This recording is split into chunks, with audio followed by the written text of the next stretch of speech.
ஆபிரகாமை அழைக்கின்றார். நான் காண்பிக்கும் தேசத்திற்கு நீ போ என்று என்ன செய்கிறார்? சொல்லுகின்றார். உனக்கும் சந்ததிக்கு என்ன செய்யும் தேசத்தை கொடுப்பேன் என்று என்ன செய்கிறார்?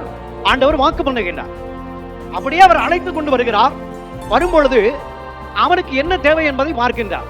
அவனோ சொந்த ஊரை விட்டு, ஜாதியை விட்டு, ஜனத்தை விட்டு, உற்றாரை விட்டு, உறவினை விட்டு, நண்பர்களை விட்டு, எல்லாரையும் விட்டு ஆண்டுடைய வார்த்தை கேட்டு அவன் ஆண்டவருடைய சத்தத்துக்கு கீழ்ப்படிந்து அவர் பின்னே அவன் போனபடினாலே அவனை அவர் பலவானாக மாற்றுவதற்கு சில வாக்குத்தத்தங்களை கொடுத்தார் என்று நாம் இந்த நேரத்தில் நாம் நினைவு கூற வேண்டும்.